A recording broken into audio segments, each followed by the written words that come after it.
ಯಾವ ಥರ ನಿಂದಿರ್ತೀವಿ ಅಂದ್ರೆ ತನ್ನ ಮನ್ ಧನ್ ಮತ್ತು ಗನ್ನಿಂದ ಉತ್ತರ ಕೊಡಕ್ಕೆ ನಾವು ರೆಡಿ ಇದ್ದೀವಿ ಭೀಮನ ನಿಂದು ಬರ್ತೀನಿ. ನೇರವಾಗಿ ಹೇಳಬೇಕು, ಹಿಂದೂ ಸಂಘಟನೆಗಳು ಯಾರು ಹಿಂದುತ್ವ ಧರ್ಮದ ಮೇಲೆ ಸಂಘಟನೆ ಮಾಡತ್ತೀರಿ,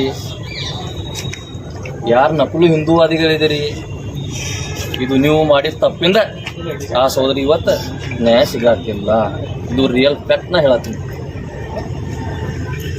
ಬರೀ ನಿಮ್ಮ RSS ಮುಖ್ಯಸ್ಥ ಯಾರನ್ನ RSS ಮುಖ್ಯಸ್ಥ ಮೋಹನ್ ಭಾಗವತ್ ಬರೀ ಒಂದು ಕರೆ ಕೊಟ್ಟಿಲ್ಲ ಅಂದ್ರೆ ಇಡೀ ಇವತ್ತು ಕರ್ನಾಟಕ ಸಂಘಟನೆ ಎಲ್ಲ ಇಡೀ ಭಾರತ ದೇಶ ಎಷ್ಟು ಹಿಂದೂ ಸಂಘಟನೆಯಲ್ಲಿ ಸಂಘಟನೆ ಎಲ್ಲ ನಿಮ್ಮ ಜೊತೆಗೆ ಇರ್ತದೆ. ನೀವು ತಮ್ಮ ರಾಜಕೀಯ ಸಲ ನಮ್ಮ ಸೋದರ ಅಂದ್ರು ಗೋಮಾತೆ ಮತ್ತು ಪ್ರಾಣಿಗೆ ನೀವು ಎಷ್ಟು ನೀವು ಏನಂತಾರ ಕಾಳಜಿ ಮಾಡತ್ತೀರಿ, ಅಟ್ ನಮ್ಮ ಮನ್ಯಾಗಿದ್ದಂಥ ಹೆಣ್ಮಕ್ಳು ನಾವು ಕಾಳಜಿ ಮಾಡತ್ತೀರಿ.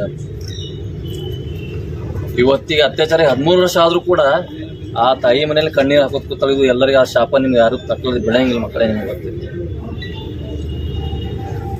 ಎಷ್ಟೋ ಮಂದಿ ರೀಲ್ಸ್ ಮಾಡ್ತೀರಿ, ಎಷ್ಟೋ ಮಂದಿ ಸಾವರ್ಕರ್ ಪ್ರೊಫೈಲ್ ಹಾಕೊಂಡಿರಿ, ಯೋಗಿನ್ ಪ್ರೊಫೈಲ್ ಹಾಕೋತೀರಿ, ಮೋದಿದ್ ಹಾಕೋತೀರಿ, ಬಸವನಗೌಡನ ಪ್ರೊಫೈಲ್ ಹಾಕ್ತೀರಿ. ನಿಮ್ಗೆ ನಾಚಿಕೆ ಬರಂಗಿಲ್ಲ?